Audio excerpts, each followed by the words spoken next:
তো hello friends, আমি Sandeep and আপনারা দেখছেন লার্নিং দুনিয়া 2.0 ইউটিউব চ্যানেল। প্রাথমিক শিক্ষক নিয়োগ প্রক্রিয়া 2022-এর টেট পাস চাকরি প্রার্থী যারা রয়েছেন তাদের জন্য আগামী নিয়োগ প্রক্রিয়া শুরুর ব্যাপারটি নিয়ে একটি বিরাট বড় খুশির বার্তা কিন্তু উঠে আসলো সরাসরি নবান্ন থেকে। হ্যাঁ, বিরাট বড় একটা খুশির বার্তা অলরেডি উঠে এসেছে আপনাদের জন্য।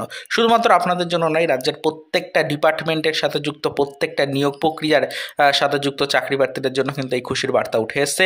অলরেডি নবান্ন থেকে সরাসরি এই বার্তা প্রকাশ করা হয়েছে, তাই আপনাদেরকে এই বিষয়টা আজকের এই ভিডিওটির মাধ্যমে একটু ক্লিয়ারলি বলার চেষ্টা করছি। হ্যাঁ, কোন বিষয়ের উপর আপডেট এসছে এটাকে বলতেই হয়। তো আপডেটটা যেটা এসছে সেটা কিন্তু সরাসরি ওবিসি মামলাকে কেন্দ্র করে এসছে। আপাতত আপনারা সকলে জানেন যে রাজ্যের ওবিসি মামলা চলছে সেই দীর্ঘ 1 থেকে 1.5 বছর ধরে, আর এই নিয়োগ প্রক্রিয়াগুলোকে কিন্তু কোনোভাবে এগিয়ে নিয়ে যাওয়া যাচ্ছে না শুধুমাত্র ওবিসি সার্টিফিকেট সম্পর্কিত চলতি মামলার কারণে। হাইকোর্টের পক্ষ থেকে বিশেষ নির্দেশিকা এসেছে, যেই কারণে কিন্তু রাজ্যের বেশ কিছু ওবিসি সার্টিফিকেট ইনভ্যালিড হয়ে গেছে। তো টোটালি কিন্তু এই ওবিসি সংরক্ষণ প্রক্রিয়া টোটালি বাতিল করে দেওয়া হয়েছে হাইকোর্টের পক্ষ থেকে। আপনারা সকলেই জানেন যে নির্দিষ্ট রুলস অ্যান্ড রেগুলেশনস পেতে দেওয়া হয়েছে রাজ্যের ওপরে, এবং সেই রুলস অ্যান্ড রেগুলেশনস ফলো না করে রাজ্য কখনোই ওবিসি সংরক্ষণ দিয়ে নিয়োগ প্রক্রিয়া এগিয়ে নিয়ে যেতে পারবে না, এরকমটাই কিন্তু নির্দেশিকা রয়েছে কোর্টের। সেই মতো কিন্তু মামলা ইতিমধ্যে চলছে কোর্টে, আপনারা সকলেই সেই বিষয়টা সম্পর্কে অবগত। তবে মামলা চলাকালীন পরিস্থিতিতে দাঁড়িয়েও ইতিমধ্যে রাজ্যের পক্ষ থেকে কিন্তু নতুন করে রাজ্যের যে সকল সংরক্ষণ জাতিগুলো রয়েছে সেই সকল জাতিগুলো নিয়ে নির্দিষ্ট সমীক্ষার কাজ শুরু করেছিল রাজ্য। সেই সমীক্ষার রিপোর্ট অনুযায়ী অলরেডি কিন্তু নতুন এক সিদ্ধান্ত নেওয়া হলো এদিনে বৈঠকে। সরাসরি নবান্নে কিন্তু এদিন বিশেষ বৈঠক হয় এবং সেখান থেকে কিন্তু বেশ কিছু নতুন নির্দেশিকা সামনে উঠে আসে, বেশ কিছু নতুন সিদ্ধান্ত কিন্তু গ্রহণ করেন মাননীয় মুখ্যমন্ত্রী। অলরেডি সেই রিলেটেড বেশ কিছু আপডেট সামাজিক গণমাধ্যম থেকেও ভাইরাল হচ্ছে, বিভিন্ন পত্রপত্রিকা সংবাদ মাধ্যম বেশ কিছু জায়গা থেকে এই রিলেটেড বিশেষ কিছু বার্তা ভাইরাল হচ্ছে। আপনাদেরকে এরকমই একটি বিশেষ আপডেট আমরা দেখাচ্ছি আজকের এই ভিডিওটির মাধ্যমে। দেখুন, বিশেষ একটি সংবাদ মাধ্যমের পক্ষ থেকে যে ব্রেকিং নিউজটা দেওয়া হচ্ছে, দেখুন বলা হয়েছে 140টি জাতিকে ওবিসি তালিকার অন্তর্ভুক্তিকরণ করানো হচ্ছে নতুন করে। হ্যাঁ, ইতিপূর্বে 60টারও বেশি জাতি অন্তর্ভুক্তি ছিল, তবে নতুন করে কিন্তু যেহেতু আইনি জট তৈরি হয়েছে, নির্দিষ্ট সমীক্ষা আবারও কিন্তু করা হয়েছে। সেই সমীক্ষার রিপোর্ট অনুযায়ী এবার কিন্তু আবারও নতুন করে 140টি জাতিকে ওবিসি তালিকার অন্তর্ভুক্তিকরণ করলো রাজ্য, সেরকমটাই উল্লেখ করা আছে। এর পাশাপাশি দেখুন বলা হয়েছে হাইকোর্টের ডিভিশন বেঞ্চের রায়কে মান্যতা দিয়েই কিন্তু এই নির্দিষ্ট পদক্ষেপ যেটা রয়েছে সেটা রাজ্য গ্রহণ করেছে। অর্থাৎ এখান থেকে আমরা বুঝতেই পারছি যে কোর্টের কোনো রুলস অ্যান্ড রেগুলেশনসের ফল্ট আসার কোনো সম্ভাবনাই নেই। রাজ্যের পক্ষ থেকে দাবি জানানো হয়েছে যে হাইকোর্টের যে রুলস অ্যান্ড রেগুলেশনস রয়েছে, হাইকোর্ট যে নির্দেশিকাগুলো দিয়েছে রাজ্যকে, সেই নির্দেশিকা ফলো করে রাজ্যের পক্ষ থেকে নতুন করে ওবিসি তালিকায় অন্তর্ভুক্তিকরণ করানো হয়েছে 140টি সংরক্ষণ জাতিকে।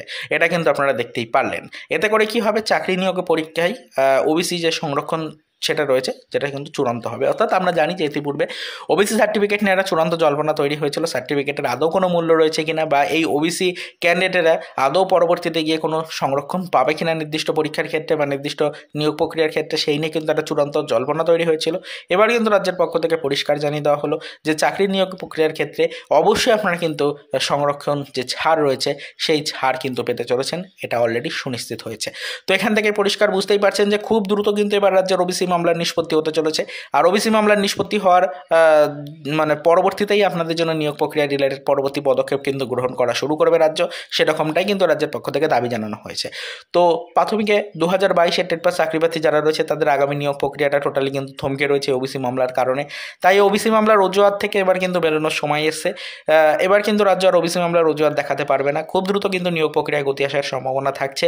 খুব দ্রুত ওবিসি মামলার নিষ্পত্তি হয়ে আপনাদের জন্য নিয়োগ প্রক্রিয়া কিন্তু শুরু করার একটা পরিস্থিতি তৈরি করছে রাজ্য। এইটুকুই আপনাদের বলার ছিল। এর মুহূর্তে দাঁড়িয়ে আদার্স কোনো ইনফরমেশন কিন্তু আমাদের কাছে নেই। ওবিসি মামলার নিষ্পত্তি এখনও সম্পূর্ণ হয়নি।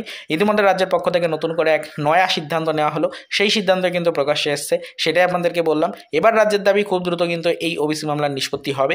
ওবিসি মামলার নিষ্পত্তি হলেই পরবর্তীতে তারা নিয়োগ প্রক্রিয়ায় গতি আনতে পারবে। খুব দ্রুত প্রত্যেকটা ডিপার্টমেন্টের নিয়োগ প্রক্রিয়ায় গতি আনা হবে এবং সেই নিয়োগ প্রক্রিয়াগুলোকে এগিয়ে নিয়ে যাওয়া হবে। এই হচ্ছে এই মুহূর্তের বিশেষ আপডেট। এটাই আপনাদের দেখানোর ছিল, এটাই আজকের ভিডিওর মাধ্যমে আপনাদের সামনে তুলে ধরলাম। আশা করি আপনারা সকলেই যাবতীয় ডিটেলস ইনফরমেশনগুলোকে বুঝে নিতে পারলেন। তো পরবর্তীতে আমরা এই বিষয়ের উপর আবার নজরদারি রাখবো। যখনই কোনো আদার্স ইনফরমেশন বা আপডেট পাবো তখনই সেটা আমাদের চ্যানেলের ভিডিওর মাধ্যমে ডিটেলস আপনাদের সাথে আমরা শেয়ার করার চেষ্টা করবো। তো আবারও তাই পর্যন্তই, চলুন দেখা হবে নেক্সট ভিডিওতে। পরবর্তীতে আবারও আমাদের প্রাথমিক শিক্ষক নিয়োগ প্রক্রিয়া 2022-এর টেট পাস চাকরি প্রার্থীদের জন্য আদার্স কিছু অফিসিয়াল আপডেটের সাথে।